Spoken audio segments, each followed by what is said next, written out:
tejido nervioso. Tengo que activar esto para grabar. Ya. Entonces, vamos a iniciar las clases de tejido nervioso. Y lo primero que tenemos que saber es una cosa de... Esto es anatomía, ustedes deberían conocerlo ya. Que es que el sistema nervioso está organizado anatómicamente en dos sistemas. El sistema nervioso central y el sistema nervioso periférico. El central comprende el encéfalo y la médula espinal. Y el periférico, los nervios craneales, nervios raquídeos, ganglios relacionados, todo el sistema nervioso periférico que son los sistemas sensitivos, corpúsculos, periféricos, etc. ¿Ya? Ahora, desde el punto de vista funcional, el sistema nervioso periférico se divide en un componente sensorial que es aferente, es decir, trae estímulos desde el exterior hacia el sistema nervioso central, de ahí su nombre, aferente, y un componente motor, que es eferente. El componente motor lleva estímulos motores desde el sistema nervioso central hacia los órganos efectores. Llámese músculo liso, llámese músculo esquelético. Ahora, el motor, hay un motor somático y hay un motor autónomo. Somático tiene que ver con músculo esquelético y el autónomo tiene que ver con músculo liso. Bien, vamos a ver una pequeña cosita de la embriología del sistema nervioso central. ¿Por qué tenemos que ver la embriología? Porque hay un pequeño problema respecto de los componentes del sistema nervioso periférico. El sistema nervioso central se origina de una estructura y el sistema nervioso periférico se origina de otra estructura. Ambas estructuras a su vez se originan de una estructura inicial primaria. Lo que tienen acá, ustedes, aquí con este lápiz nos sirve, lo que tienen ahí es un esquema de un embrión de 3 capas germinativas. Tenemos un ectodermo, un mesodermo y un endodermo. Y aquí al medio hay un elemento que es crucial, que es la notocorda. Desde esta notocorda salen una serie de factores que lo que hacen es diferenciar el ectodermo que está justo sobre la notocorda en un ectodermo neural o neuroectodermo, o, como dice ahí, placa neural. Y este neuroectodermo o placa neural comienza una etapa de invaginación. ¿Qué quiere decir esto? Que comienza, estaba así, comienza a invaginarse. Y forma una estructura de aspecto tubular, un surco, y esto se denomina surco neural. Y esto pasa a denominarse neuroepitelio. ¿Por qué pasa a denominarse neuroepitelio? Porque el ectodermo somático es un epitelio cúbico. En cambio, el neuroepitelio es un epitelio pseudoestratificado cilíndrico. ¿Ya? Y este neuroepitelio, en los bordes del surco, en el neuroepitelio se diferencian unas poblaciones celulares. Aquí en el borde se diferencian unas poblaciones. Y esas poblaciones celulares no van a formar parte del tubo neural, porque este neuroepitelio, que se imaginó aquí, ¿fijan? Y luego formó este surco, este neuroepitelio del surco neural se va a cerrar y va a formar el tubo neural. Pero estas porciones de aquí, que están en este color distintivo, no van a formar parte del tubo neural. Y esas porciones se llaman crestas neurales. Las crestas neurales van a formar una serie de estructuras del sistema nervioso periférico. ¿Ya? Imagínense que las crestas neurales van a participar en formar una estructura que se llama ectomesénquima. El ectomesénquima es una cosa que van a mencionarle muchos sus profesores después en embriología. No, pero otros profesores. Yo también se lo voy a nombrar en embriología, pero otros profesores, cuando vean anatomía facial, cabeza y cuello, les van a decir, no, y estos huesos derivan del ectomesénquima. Ya lo dije. Ya. El ectomesénquima es una mezcla entre mesénquima y células de cresta neural. Por lo tanto, si no migran hacia la zona rostral del embrión, esas células de cresta neural no se forman el ectomesénquima y se forman y se producen trastornos en el desarrollo de la cara. ¿Ya? Entonces, son bien importantes. Y otra cosa, hay elementos del diente que derivan de este ectomesénquima, de células de cresta neural que se mezclan con mesénquima. Ya vamos a ver cuáles son. ¿Cierto? La dentina. La dentina deriva de ectomesénquima. El esmalte deriva de ectodermo. El esmalte de ectodermo, la dentina, ectomesénquima. Dentina y pulpa, ectomesénquima. ¿Ya? Entonces, esto que se llama cresta neural se separa y no pasa a formar parte del tubo neural y migra hacia el mesodermo subyacente. Y migra y forma una serie de estructuras distintas. Y el tubo neural se va a diferenciar y va a formar encéfalo y médula espinal. Pero como este neuroepitelio, que es un epitelio pseudoestratificado cilíndrico, da origen a estructuras tan complejas como, pensemos, la corteza cerebelosa o incluso la corteza del telencéfalo, que tiene múltiples capas de neuronas organizadas en estratos, etc. ¿Cómo se origina esto? Esto se origina porque las células que recubren este tubo neural se diferencian y comienzan a realizar mitosis. ¡Hola, bienvenido! Y estas células que generan mitosis, aquí tenemos esto. Este epitelio es súper interesante porque este epitelio tiene su membrana basal acá. Membrana basal. Y esta es la parte apical de nuestro epitelio. En esta zona apical comienzan a aparecer mitosis. Es raro esto. En la zona apical hay la mitosis siempre en la zona basal. Acá en la zona apical. Y comienzan a producirse neuroblastos. Y esos neuroblastos comienzan a migrar y van migrando a diferentes alturas de este epitelio y van transformando este epitelio en esta estructura compleja que es la corteza cerebral o corteza cerebelosa. Una vez que estas células se han diferenciado y han generado neuroblastos, generan glioblastos que van a formar a las células gliales, que son los astrocitos, los oligodendrocitos. La microglía no se forma de acá. La microglía es un monocito que migra tempranamente acá y se queda alojado aquí. ¿Se acuerdan que lo mencionamos cuando mencionamos los macrófagos? Un monocito que llega temprano acá. ¿Y qué pasa con esta célula troncal? Esta célula troncal, muchas de ellas se diferencian y forman el epitelio que recubre los ventrículos, que es el epéndimo, que es un epitelio cúbico ciliado, ¿ya? Y otras se quedan acá como células subependimarias y son células que tienen la potencialidad de regenerar nuevas neuronas. Esas células son blanco de estudios en medicina, en neurobiología, en medicina neural, porque si uno logra multiplicar esas células, logra producir neuronas y podría lograr reparar daños a nivel de estructura cerebral. Entonces aquí lo tenemos, se fijan, tenemos nuestras celulitas, hacen mitosis y van diferenciándose primero a neuroblastos. Los neuroblastos migran y luego se diferencian los glioblastos. Y también los glioblastos van a migrar. ¿Cómo migran? A través de gradientes de concentración, de factores, etc. Aquí participa mucho el ácido retinoico, por ejemplo, etc. ¿Ya? No es motivo de histología. Bien. Entonces, vamos a tener que nuestro tubo neural va a dar origen al sistema nervioso central. El extremo rostral va a dar origen al encéfalo y la porción restante da origen a la médula espinal. ¿Cómo se define esta región rostral? Se define porque la notocorda, esta estructura que dijimos que diferenciaba el ectodermo, tiene una longitud X. Y esa longitud X es la que induce a su vez la formación de los somitos. Esto es un embrión. Aquí está el sistema nervioso con sus vesículas, etc. La notocorda llega hasta aquí. Estoy dibujando un embrión bastante tardío para estos efectos, pero es para que nosotros nos ubiquemos. La notocorda llega hasta aquí, más o menos la base del mesencéfalo, límite de mesencéfalo y encéfalo. Hasta ahí llega la notocorda. ¿Ya? Y los somitas llegan justo hasta aquí también.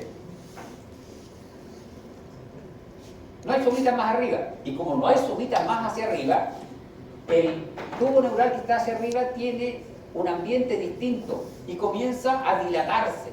Y es por eso que el tubo neural que está por delante de la notocorda se dilata más que el resto. Y como se dilata, forma las vesículas encefálicas y forma encéfalo. La notocorda, si ustedes lo piensan anatómicamente, en un adulto llega más o menos hasta aquí, al borde de la oreja. Hasta aquí llegó la notocorda cuando yo era un embrión. Entonces justo desde aquí tenemos ahí bulbo, cerebelo, todo el cerebro, y hacia abajo médula espinal. Eso es lo que delimita esto. No es que sea magia que la región anterior, no, la región anterior está determinada por esta notocorda. Bien, y las crestas neurales, que son estas rebordes del surco neural que migran hacia el tejido conectivo subyacente, van a formar toda esta serie de componentes. Y aquí miren, los odontoblastos, nuestras células que forman la dentina, van a derivar de esa cresta neural. Y van a quedar algunas células troncales ahí, en nuestra dentina, en nuestra pulpa. No está en la dentina precisamente lateral, está en la pulpa. En la pulpa del diente quedan células troncales que derivan de estas células de cresta neural primitivas. Y esas uno las puede sacar y las puede desdiferenciar a células troncales y puede tener elementos totipotentes para poder después cultivar y generar, no sé, células musculares, generar neuronas, etcétera, etcétera, en la posibilidad futura de poder realizar trasplantes. Entonces a uno no es necesario conseguirle el hermano gemelo que no conoció nunca porque se perdió, lo secuestraron, etcétera, sino que le sacan un diente y en ese diente puedes sacar células troncales y poder generar reemplazo, ¿ya? Pero se fijan ustedes, este es el listado, es bastante importante el listado de estructuras que derivan de acá. Es tanto el listado de estructuras que las crestas neurales en muchos libros de embriología se consideran una cuarta capa germinativa, ¿ya? Por ejemplo, fíjense, miren, las células cromafines de la glándula suprarrenal. La glándula suprarrenal es una glándula, como su nombre sugiere, que está encima de los riñoncitos y secretan adrenalina y noradrenalina, las hormonas del miedo. Esas son las que ustedes van a tener hipersecretando en el primer certamen. Cuando recuerden el mito urbano de que el año pasado el 90% del curso tenía rojo después del primer certamen en mito. Pero no era mito. No era mito. ¿No era mito? No era mito. Bueno, pero si no, los voy a presionar. Bueno, entonces esas células que derivan de cresta neural van a estar hipersecretando. ¿Ya? Bien, señores, vamos a revisar entonces ahora la histología de nuestro tejido nervioso. Lo primero que tenemos que decir del tejido nervioso es que es un tejido muy particular, porque a nivel de encéfalo el tejido nervioso carece de colágeno. La matriz intercelular no tiene colágeno. Hay líquido intercelular, y ese líquido intercelular es líquido cefalorraquídeo. No hay fibras de colágeno, fibras reticulares, no. Hay muy poco colágeno en el encéfalo, y ese colágeno está principalmente asociado a la pared de los vasos sanguíneos. Pero entre las neuronas, es decir, aquí, en esta imagen, el colágeno está asociado a ese vaso sanguíneo. Ese es un vaso sanguíneo, un capilar. Todo esto es lo que se conoce como neurópilo o neurópila, ¿no? Que es la sumatoria de procesos de las células del sistema nervioso. Y las células del sistema nervioso son neuronas y glías. ¿Qué glías hay en el sistema nervioso central? Hay oligodendrocitos, astrocitos y microglías. Entonces, estas tres células gliales más la neurona, con sus procesos, forman el neurópilo. Esta es una tinción con azul de toluidina, que es un azul de toluidina. La toluidina es un colorante que tiñe de azul los elementos ácidos de la célula. Por lo tanto, ustedes ven acá, se tiñen los núcleos. ¿Y aquí? ¿Ese es el núcleo de la célula? No parece. No parecieron. No parece. Esto es capciosa la pregunta. Este es el núcleo de la neurona, ese es el nucleolo, y eso de ahí es el citoplasma de mi neurona, esa es una prolongación, otra prolongación y otra prolongación de mi neurona. Las neuronas se caracterizan por tener núcleos grandes, ovoideos, muy eucromatínicos. ¿Qué quiere decir que sean muy eucromatínicos? Que la cromatina está muy descondensada y se tiñe pobremente. Por el contrario, los nucleolos siempre están muy condensados, se tiñen intensamente. Entonces uno puede ver acá un nucleolo muy evidente. Y el soma de las neuronas, sobre todo las neuronas motoras, se va a caracterizar por tener grandes orgánulos basófilos que se denominan corpúsculos de Nissl. Esos corpúsculos de Nissl son agrupaciones de retículo endoplasmático rugoso. ¿Cómo se escribe eso? Nissl. ¿Con dos S? Con doble S. Como Nissan. Nissl. N-I-S-S-L. ¿Qué te ríes? Y se fijan ahora, hay un detalle interesante. Miren, estas células tienen múltiples prolongaciones y si ustedes miran aquí, ahí hay cuerpos de níquel, acá también hay cuerpos de níquel, pero aquí en este citoplasma, vean el citoplasma de esa zona. Digo, Todo ese citoplasma es como si lo hubiesen mordido ahí y le sacan todos los cuerpos de níquel. ¿Ya? Esto de aquí es el cono de implantación axónico. El cono de implantación axónico es la zona de citoplasma desde donde sale el axón. Por lo tanto, uno puede inferir que esta prolongación es el axón de la neurona. Y esta prolongación son dendritas.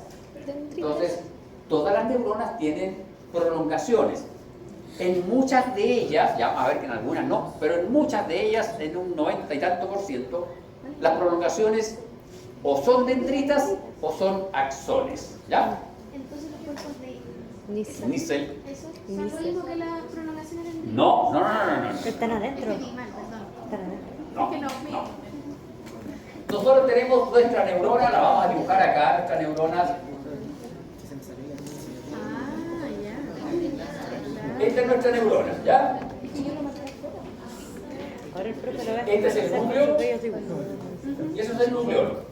Nuestras neuronas tienen múltiples prolongaciones, de las cuales en la mayoría, el 90 y tanto %, se puede diferenciar un axón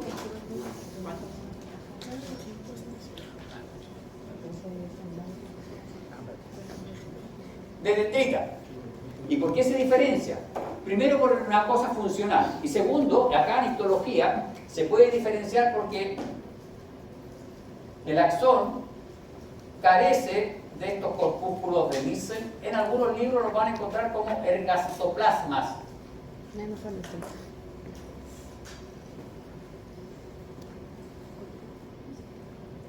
Entonces, en todo el citoplasma próximo a una dendrita hay corpúsculos.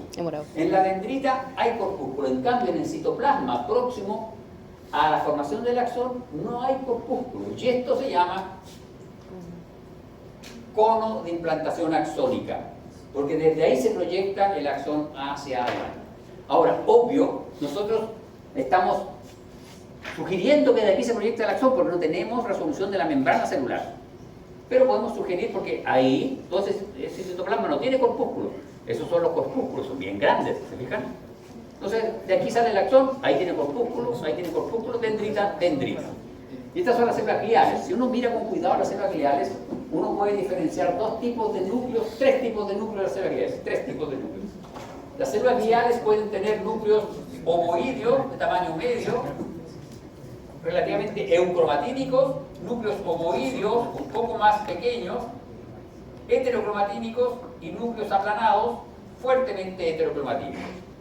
El núcleo ovoideo, relativamente eucromatínico, que a veces es grandecito y se puede confundir con el núcleo de una neurona pequeña. Este núcleo rara vez tiene nucleolo evidente, por lo tanto, esa es una de las posibilidades para descartarlo. Este núcleo es el núcleo de la astroglía o astrocito. Este núcleo ovoideo, un poco más pequeño, más heterocromatínico, es el núcleo del oligodendrocito. Y este núcleo pequeño, fuertemente heterocromatínico, aplanado, es el núcleo de la microglía. Ahora, el núcleo de la microglía tiene un problema. Se tiende a confundir con el núcleo del seno endotelial de los vasos sanguíneos. Con esa célula. Así es que hay que mirar bien. Si ustedes se fijan, esta tiene acá un lumen. Por lo tanto, ese es un capilar sanguíneo. Es como que tiene una gotita. Parece Un como una lumen. gota de Un lumen. del- Ese está rodeando un lumen. Bien, entonces, veamos las neuronas, las características histológicas. que sea eso. Todas poseen un cuerpo celular o soma. Todas las neuronas, obvio, que una célula tiene que tener un cuerpo celular. Partimos de esa base.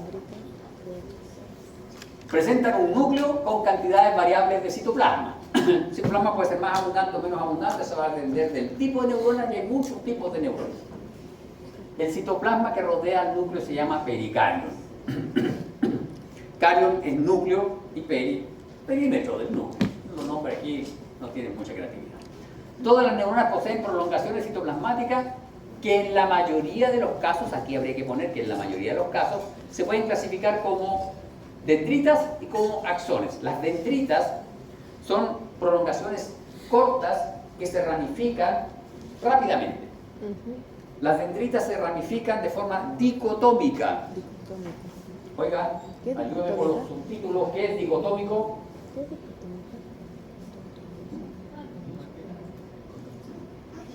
¿Sí? ¿Qué es dicotomía? Ramifica de forma dicotómica. De dos en dos. Así se van ramificando, de dos en dos las dendritas.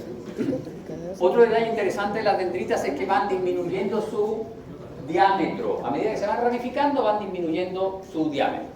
Por el contrario, el axón es largo, poco ramificado.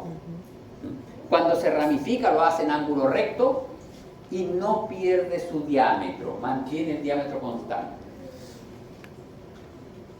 Una ayuda, se me olvidó, es que hoy día pensaba hacer repaso músculo, por eso se me olvidó esta parte. ¿Cuánto mide más o menos un axón? La visita no te hace, gracias. Pero más o menos, pensé en un axón motor. Enorme. Pero micra, milímetros, centímetros, 1 metro, ¿sí? Puede medir, un axón motor puede medir 1 metro de longitud. ¿Cómo cada acá? No, porque el soma está en el sistema nervioso central, el axón se proyecta.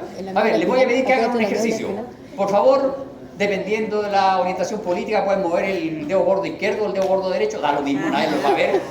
Pero muevan el dedo gordo del pie. Eso es un movimiento voluntario, están usando un músculo esquelético. ¿Ustedes saben dónde está la neurona motora que mueve el dedo gordo del pie? ¿El dedo gordo del pie? No, la neurona motora que mueve el dedo gordo del pie está acá en la cintura. Ah, en la cola de abajo. Sí. Ahí es donde está el cinturón de su pantalón. ¿Ah? Ahí es donde está el cinturón de su pantalón. Ahí está esa neurona motora. Si el axón tiene que llegar al dedo gordo del pie, es 1 metro de longitud. Entonces estas son muy largas. De nuevo pasa lo mismo que con la célula muscular esquelética, uno no se imagina las dimensiones. Luego vamos a ver por qué los axones nunca están solitos, siempre están acompañados. Axón sensitivo, axón motor, están todos juntos y se asocian al tejido conectivo, porque si no se romperían. ¿Ya? Luego, el núcleo es redondo, grande, de cromatina laxa, eucromatínico, bastante redondo. El pericardium posee elementos propios de la neurona, corpúsculos de Nissen, ahí está, Nissen, y neurofibrillas. Es que el señor Nissen las describió. Entonces son de los corpúsculos. Pero que da risa el nombre. Así el nombre, sí. Ah, que los corpúsculos de Nissen son agrupaciones de retículo endoplasmático rugoso. Bien, justo, ya que usted lo preguntó, vamos a explicar los corpúsculos de Nissen. O ergastoplasmas para los amigos. Esta es una neurona, ¿se fijan? Ese es el soma de la neurona. Para acá hay dendritas y este es el axón. Este es el axón de la neurona y ustedes pueden ver que más o menos el diámetro se mantiene. Núcleo, citoplasma. Y ahí están los corpúsculos de Nissen. Cuando uno reviste citoplasma con microscopía electrónica de transmisión, se da cuenta que tiene Golgi, tiene mitocondrias bien bonitas, algo de glucógeno, tiene RER. Ah, pero hay una particularidad. El RER está formando clústeres, grumos, está formando grupos, ¿ya? Entonces, el RER, como está formando estos grupos, estos islotes dentro de la célula, genera estos corpúsculos. Porque recuerden, el RER es basófilo. Entonces, si yo tuviese este RER disperso por toda la célula, tendría basofilia citoplasmática igual que la célula plasmática, ¿ya? Pero como el RER acá está formando estos islotes, uno ve los islotes, los grupos estos, ¿ya? A la forma de corpúsculos. Entonces, estos corpúsculos, por esa razón, son basófilos, porque es RER acumulado. Por lo tanto, usted podría deducir que en el axón no hay RER. Exacto. Súper importante eso. Los corpúsculos de Nissen son grumos, agrupaciones de RER. Que no existan corpúsculos de Nissen en el axón no quiere decir que el axón carezca de RER. El axón tiene RER, pero hay menor cantidad y está disperso. No está formando estas agrupaciones, estos islotes. Es por eso que no se ve con microscopía óptica. Pero si yo hago microscopía electrónica de mi axón, sí voy a encontrar retículo endoplasmático rugoso. ¿Ya? Bien. Otra característica relevante de mis neuronas es la presencia de filamentos propios, que son los neurofilamentos. Las neuronas tienen un filamento de citoesqueleto que es propio de ellas y es el neurofilamento. Los neurofilamentos son glicoproteínas, por lo tanto, nosotros las podemos evidenciar con tinciones de plata, tinciones de nitrato de plata, que en los libros aparecen como tinciones argénticas, ¿ya? Son las tinciones de plata, tinciones argénticas. Y si uno realiza la tinción argéntica adecuada, puede teñir todo la neurona. Como estamos tiñendo un elemento del citoesqueleto, este elemento va a estar presente en dendritas y en axones. Entonces, con esta tinción de neurofilamentos, nosotros no podemos diferenciar axón y dendrita. Podríamos llegar a sugerir que una ramificación es un axón, como en este caso, porque esta ramificación parece que se ve con un diámetro constante. Pero si ustedes prestan atención, se fijan, ahí se divide dicotómicamente. Por lo tanto, dendrita, esta, disminuye su calibre, esta disminuye su calibre. Entonces, con esta tinción, uno puede sugerir que una prolongación es un axón, porque ve que no se divide dicotómicamente y que no pierde su diámetro. Pero de nuevo, estamos evaluando el diámetro en función solo de la tinción porque nos vemos en la membrana. Entonces aquí no es propio poder definir con esta tinción axón y dendrita. En cambio, con azul de toluidina o incluso con una hematoxilina eosina que me muestre los corpúsculos de Nissen, yo sí puedo evidenciar axón y dendrita y diferenciarlos. Gracias al cono de implantación axónico. Profe, entonces eso de ahí es tinción argéntica. Esto es una tinción argéntica. ¿Y por qué se ve amarillo? ¿Lo dice? No se ve amarillo. Los elementos del citoesqueleto se ven negritos, café a negritos. Esto es el citoesqueleto. Lo amarillo es el fondo. Lo que pasa es que aquí hay un error de concepto. En todos los libros dice que la tinción de plata es específica para los neurofilamentos. Es más, hay algún texto que dicen que es específica para las neuronas, lo cual es falso. Es una tinción que permite teñir glicoproteínas. Por lo tanto, dependiendo de la reducción que uno haga de la tinción, uno puede teñir también los astrocitos, los oligodendrocitos, ¿ya? De hecho, en bioquímica, la tinción con sales de plata se utiliza para ver proteínas, ¿ya? Porque muchas proteínas son carbohidratadas. Entonces, lo que todos están viendo acá son proteínas que tenían menor cantidad de carbohidratos, ¿ya? Y que algo reaccionaron. Entonces, es una tinción de fondo con otras proteínas. Pero estos neurofilamentos son muy glicosilados, entonces es por eso que resaltan acá. Y esta célula es muy rica en estos neurofilamentos.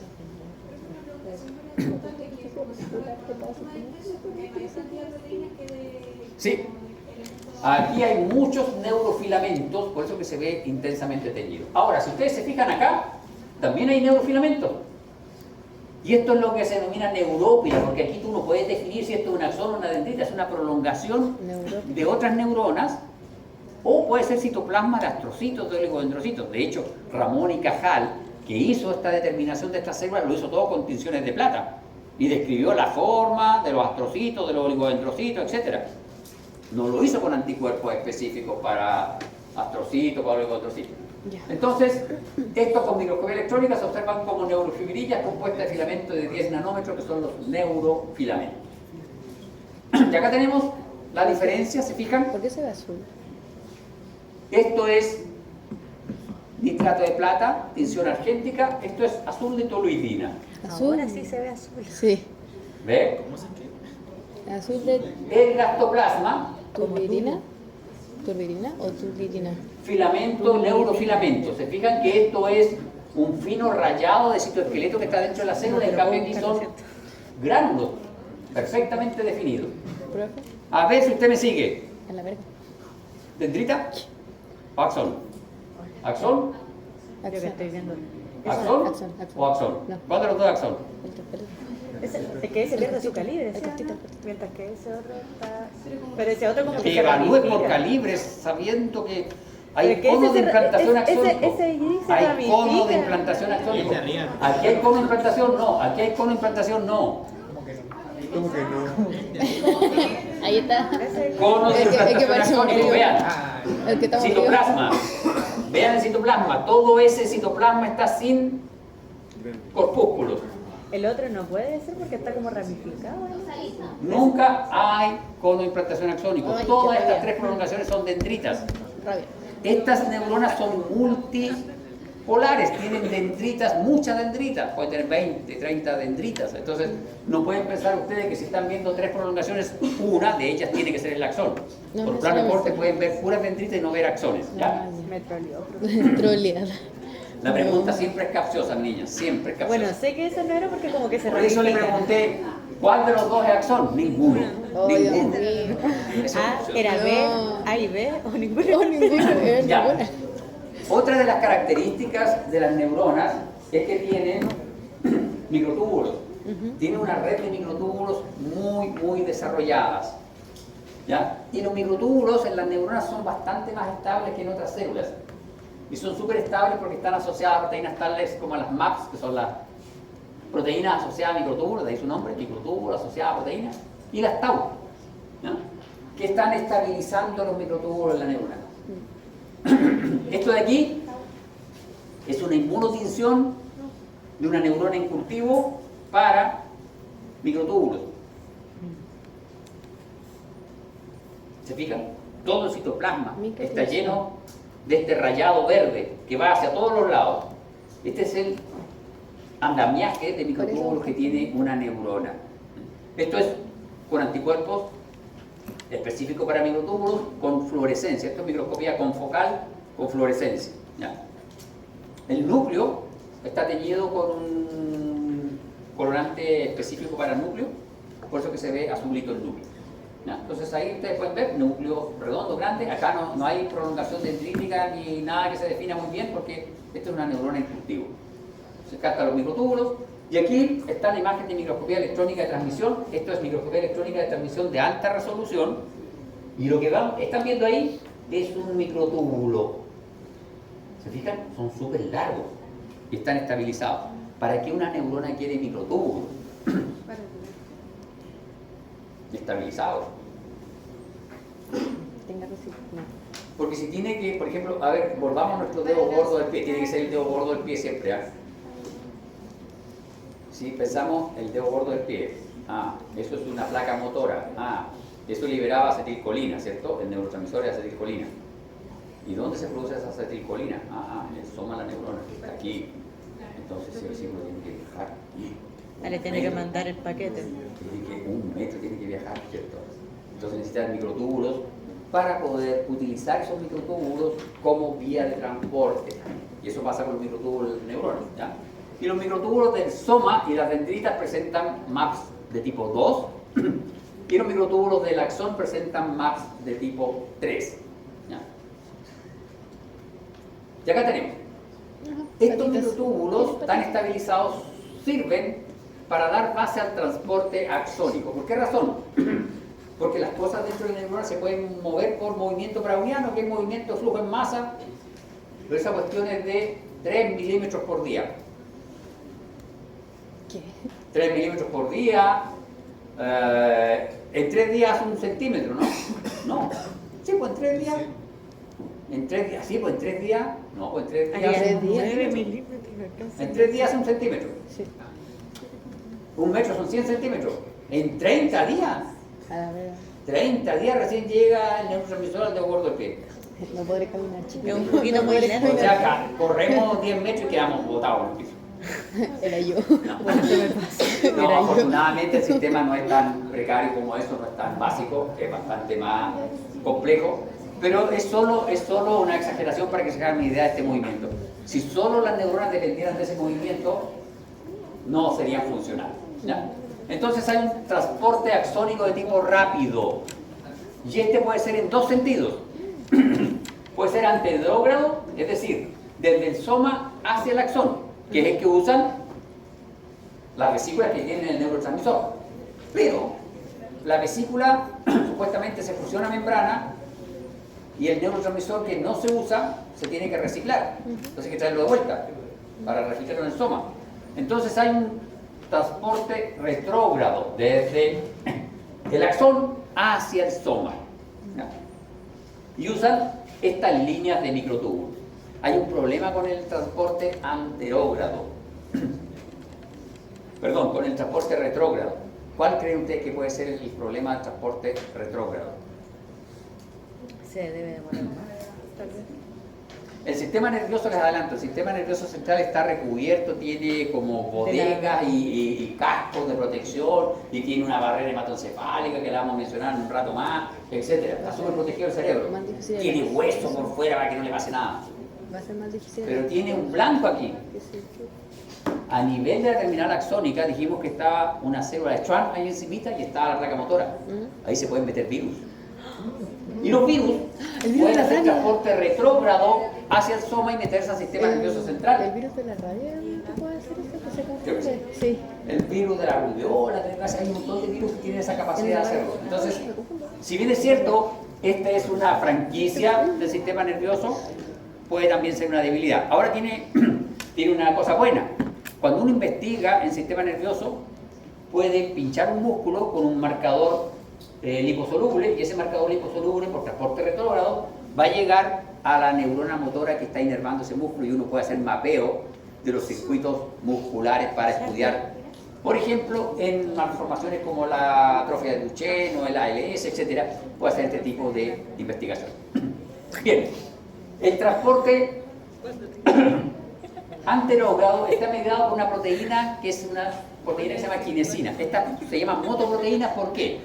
Porque gastan ATP, pero se adhieren al microtúbulo y por otro lado adhieren una vesícula y la van llevando. Aquí está hecho un cartoon, está dramatizado. ¿Ven? Ahí está la quinesina, con sus patitas se pega al microtúbulo y aquí en la espalda, como una hormiguita, se echa una mitocondria y se la lleva, o se lleva un gránulo secretorio, se lo lleva. De regreso, regresa a la mitocondria o su gránulo secretorio vacío para reciclar la membrana. Pero la que trae de regreso no es la quinesina, sino que la que trae de regreso es la lineína. ¿Ah? ¿Por qué sucede eso? Porque los microtúbulos están polarizados, tienen polo positivo, polo negativo, y eso hace que trabajen distintas proteínas.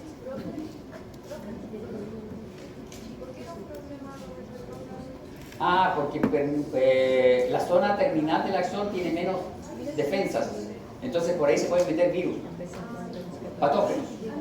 Ya, Los bien. chicos se confunden. ¿Su visita es para decir algo del curso? ¿Sí? ¿Para cortar la clase ahora? ¿Sí? Ya. Bien, señores, vamos a pedir unos minutitos de atención, por favor. El señor Judas. ¿Sí? Ah, es que como era delegado del curso, y ya, sigue de delegado. No, ya, vale, perfecto.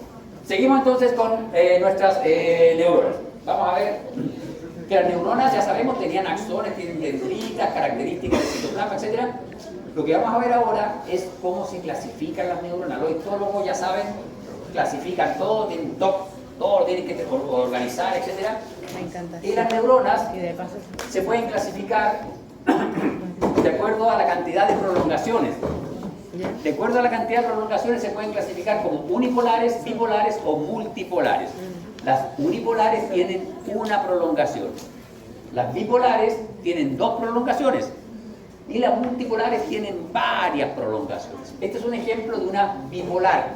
¿Se fijan? Está el soma y tiene dos prolongaciones. En este caso, una es un axón, la otra es una dendrita. Bipolares.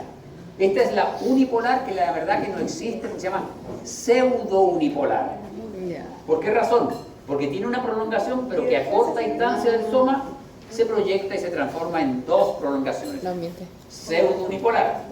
Y esta es la multipolar.